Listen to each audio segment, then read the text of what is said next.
మీ ప్రస్థానం ప్రారంభమైన తర్వాత టీచర్‌గా మీరు ఉద్యోగంలోకి వచ్చిన తర్వాత ఈ 25 ఏళ్ల జర్నీలో ఏంటి అచీవ్‌మెంట్స్ ఏంటి?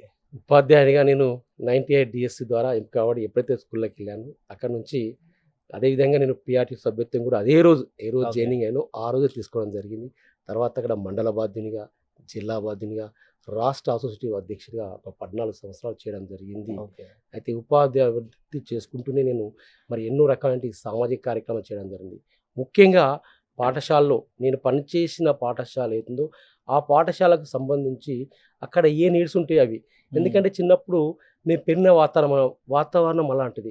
ముఖ్యంగా చిన్నప్పుడు స్కూల్ స్టార్ట్ అయినాయంటే గవర్నమెంట్ నోట్‌బుక్స్ ఇచ్చేది. అవును. టెక్స్ట్ బుక్స్ ఇచ్చేది. అవును. నేను నిజంగా మేము చదువుకున్నప్పుడు నోట్‌బుక్స్ కావాలంటే కొద్ది రోజులు వెయిట్ చేయాల్సి వచ్చే పరిస్థితి. అవును. ఎందుకంటే డబ్బులు లేకపోవడము, రకరకాలటువంటి కారణాలు. అవును. అలా చిన్నప్పుడు నేను ఎప్పుడైతే అవన్నీ నేను ఫేస్ చేశానో, హ్మ్. అవన్నీ నిజంగా నేను ఉపాధ్యాయ ఎంట్రీ అయిన తర్వాత అవన్నీ నా చిన్నప్పటి అవన్నీ నా ముందు కదండి.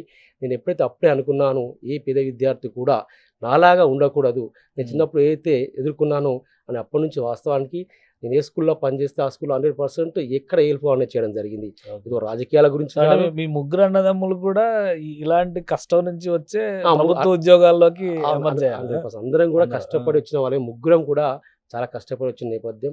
ఒక సిస్టమేటిక్ మన క్రమశిక్షణ ఆ! గల ఆ! కుటుంబం ఆ! మాది. ఆ! ఎలాంటి అసలు రాజకీయ నేపథ్యం కాదు మాది. కాదు అదే. బేసిక్‌గా ఓన్లీ మేము సేవ ద్వారానే రావడం జరిగింది.